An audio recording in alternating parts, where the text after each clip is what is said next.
और इस वक्त सीधे आपको सुनाते हैं बीएसपी सुप्रीमो क्या कुछ कह रही हैं। इनके सम्मान में निर्मित किए गए भव्य व अति विशाल मान्यवर श्री कांशीराम जी स्मारक स्थल पर इनको अपने श्रद्धा सुमन अर्पित करने के लिए पहुँचे हैं। हालांकि आप लोगों को ये भी मालूम है कि इनके सम्मान में बनाए गए इस स्थल के कुछ हिस्सों की समय से मरम्मत नहीं होने की वजह से आप लोग भी पिछले कुछ समय से यहाँ इनकी प्रतिमा पर अपने पुष्प अर्पित नहीं कर पा रहे थे, लेकिन अब यहाँ मरम्मत का अधिकांश कार्य पूरा हो जाने के बाद इस बार मेरे साथ साथ आप लोग भी भीड़ के मामले में अपना पिछला खुद का सभी रिकॉर्ड तोड़ते हुए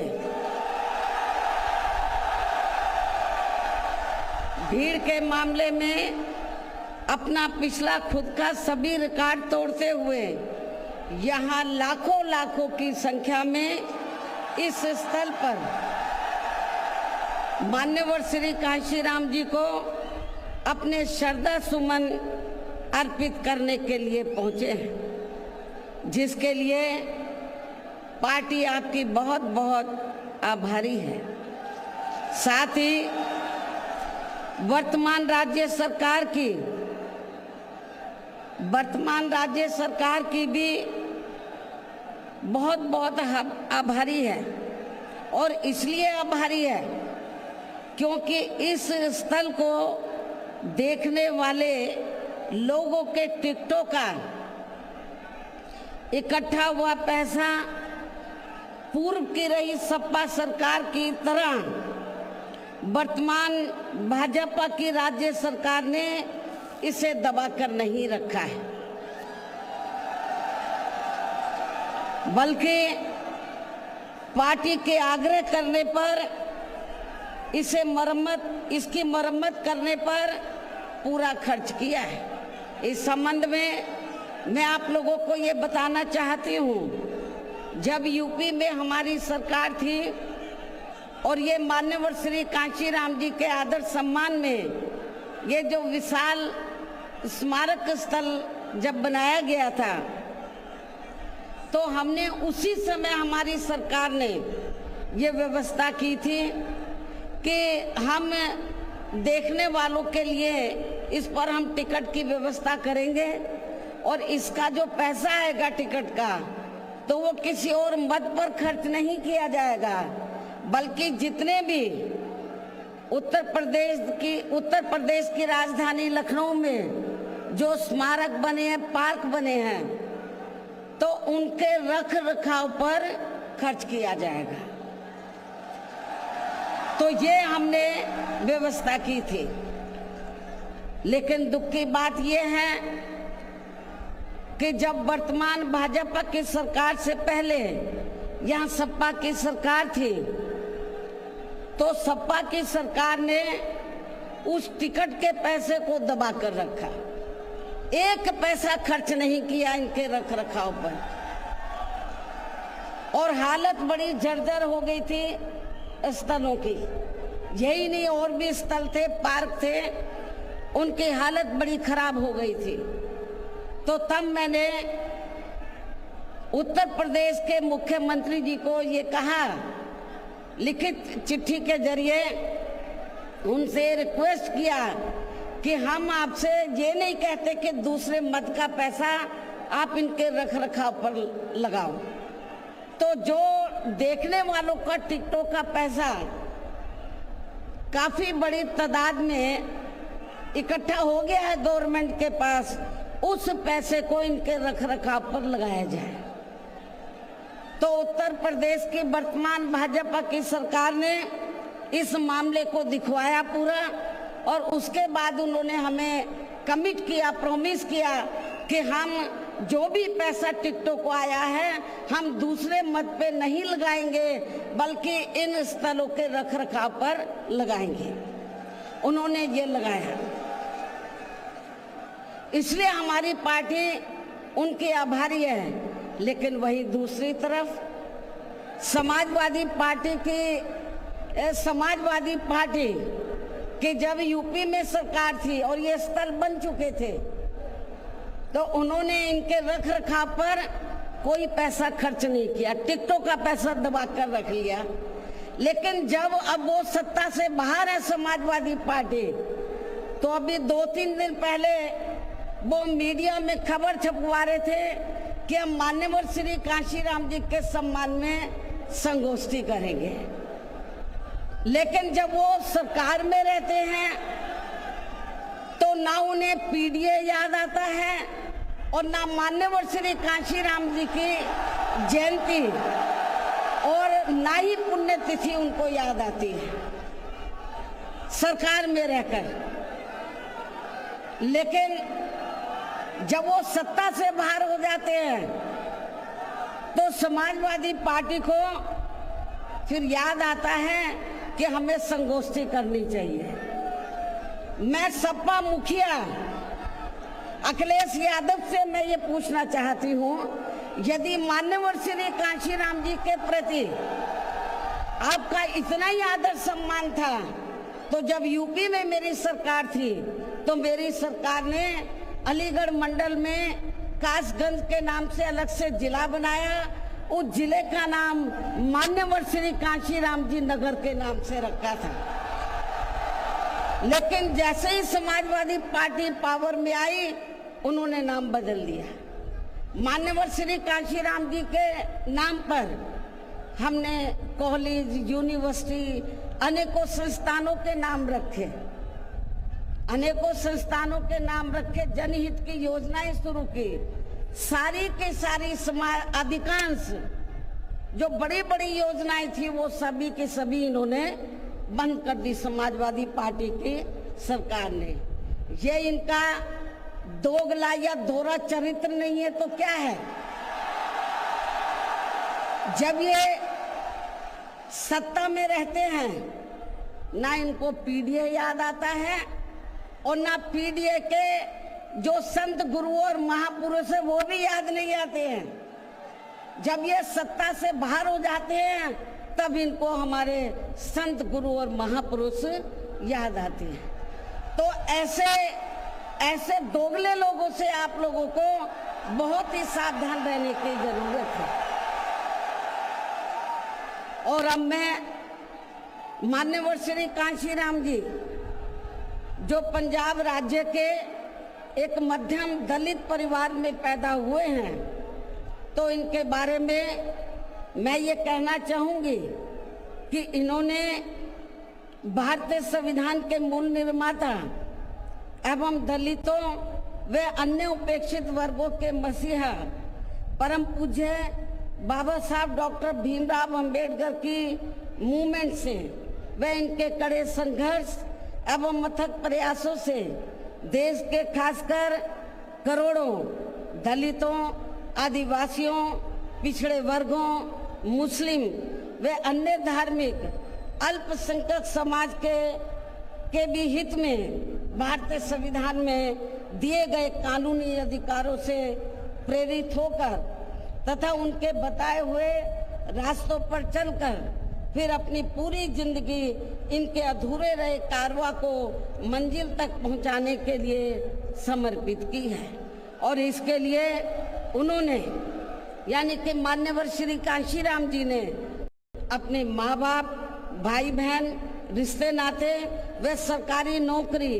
आदि सभी त्याग कर बाबा साहब डॉक्टर भीमराव अंबेडकर जी के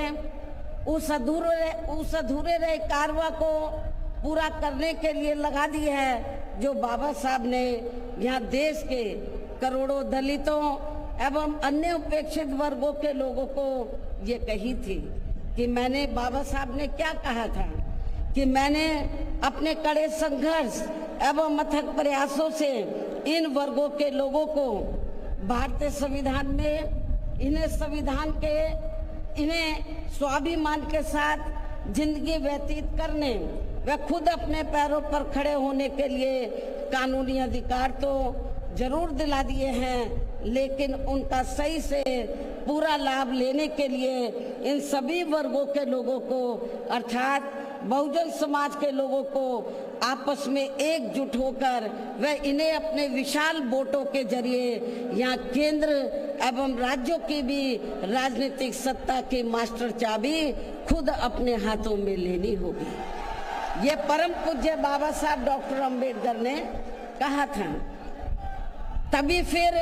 इनका वास्तव में सही से विकास व उत्थान आदि हो सकता है और तभी फिर ये लोग स्वाभिमान के साथ अपनी पूरी जिंदगी व्यतीत कर सकते हैं,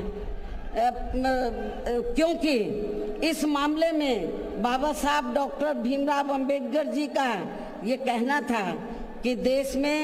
राजनीतिक सत्ता वह एक ऐसी मास्टर चाबी है जिसके जरिए इन वर्गों के लोग अपनी सभी समस्याओं का समाधान खुद कर सकते हैं। साथ ही ये लोग भी यहाँ अन्य वर्गों की तरह पूरे आत्मसम्मान व स्वाभिमान के साथ अपनी खुशहाल जिंदगी व्यतीत कर सकते हैं और इसके लिए बाबा साहब डॉक्टर भीमराव अंबेडकर जी ने इन वर्गों के लोगों को जो भी रास्ते दिखाए तो वे उनके जीते जी तो पूरे नहीं हो सके थे,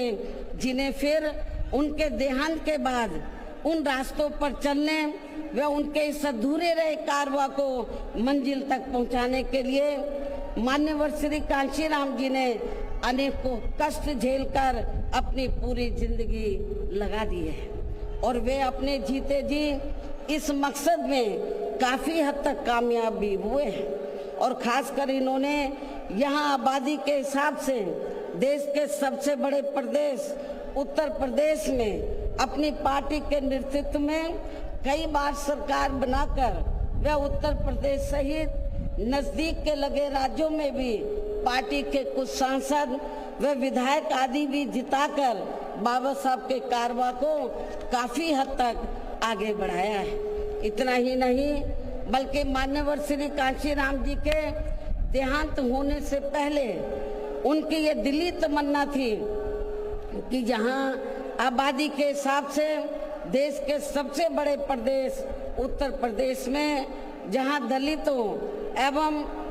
अन्य उपेक्षित वर्गों के लोगों की कुल मिलाकर आबादी काफी ज्यादा है, तो इन्हें यहाँ एकजुट होकर अकेले ही अपनी पार्टी की पूर्ण बहुमत की सरकार बनानी होगी। ये मान्यवर श्री कांशीराम जी की उनके देहांत होने से पहले ये दिली तमन्ना थी। तभी फिर इन वर्गों के लोग यहाँ हर मामले में व हर स्तर पर पूरे स्वाभिमान के साथ अपनी जिंदगी व्यतीत कर सकते हैं, जिनसे प्रेरित होकर फिर अन्य राज्यों में भी इन वर्गों के लोग खुद अपने पैरों पर खड़े हो सकते हैं। तभी फिर यहाँ बाबा साहब का काफी हद तक अधूरा रहा सपना जरूर साकार हो सकता है, लेकिन दुख की बात यह है कि मान्यवर श्री कांशीराम जी के जीते जी तो इनका ये सपना साकार नहीं हो सका था, जिसे फिर इनके देहांत के बाद सन 2007 में इनकी एकमात्र रही उत्तराधिकारी व पार्टी की राष्ट्रीय अध्यक्ष ने अर्थात हमने यहाँ उत्तर प्रदेश में बहुजन समाज के साथ साथ समता मूलक समाज व्यवस्था में विश्वास रखने वाले उच्च वर्गों के लोगों को भी साथ में लेकर इसे पूरा भी किया है और सन 2007 में देश के विशाल आबादी वाले यूपी स्टेट में पहली बार हमने यहाँ अपनी पार्टी के अकेले ही पूर्ण बहुमत की सरकार बनाई है। हालांकि पहले 3 बार हमने बनाई, वो मिली जुली सरकार थी, लेकिन चौथी बार हमने अकेले अपने बलबूते पर यूपी में पूर्ण बहुमत की सरकार बनाई है, जो यहाँ मायावती थी वो आप सुन रही थी। और एक बड़ी रैली आज मायावती कर रही हैं उत्तर प्रदेश में और जमकर निशाना साधती हुई नजर आई है समाजवादी पार्टी पर। हालांकि बीजेपी की तारीफ करती हुई नजर आई है जिस तरीके से कांचीराम के स्मारक को संवारा गया, यहाँ पर सजाया गया है। बहरहाल एक छोटे से ब्रेक के लिए रुक रहे हैं।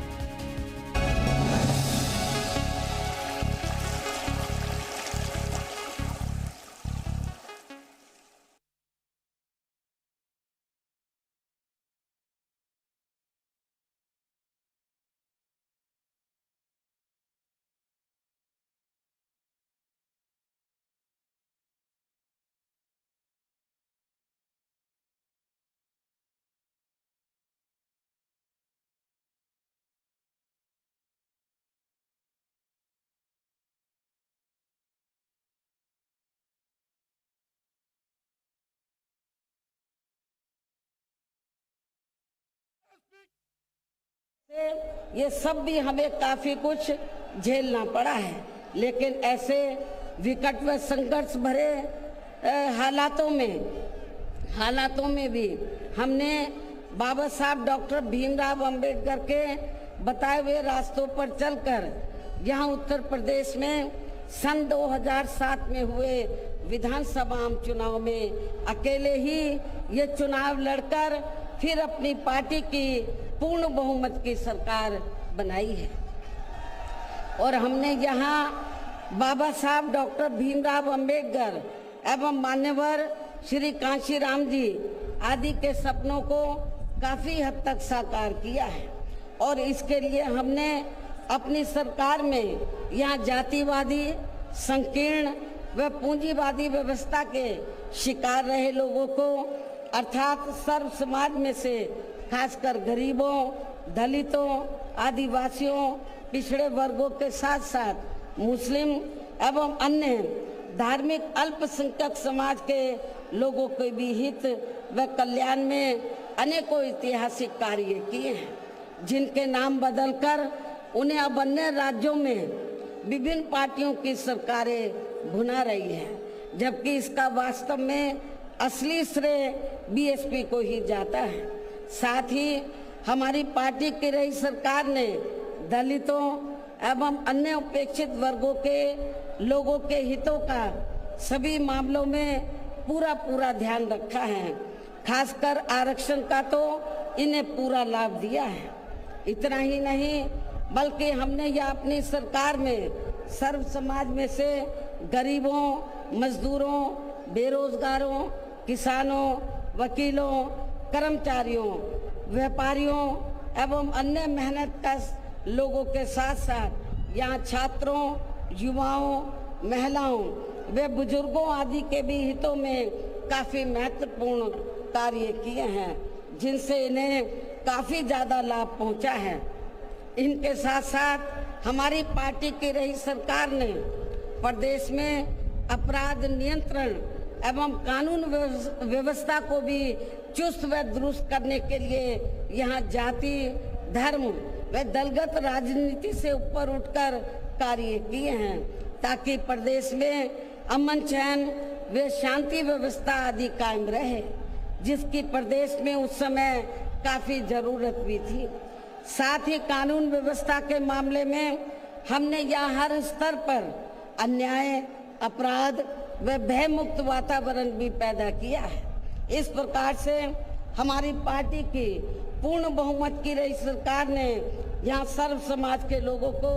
हर मामले में व हर स्तर पर सर्वजन हिताय व सर्वजन सुखाय की नीतियों पर आधारित ही यहाँ काफी बेहतरीन सरकार दी है, जिसे प्रदेश की जनता अभी तक भी भुला नहीं।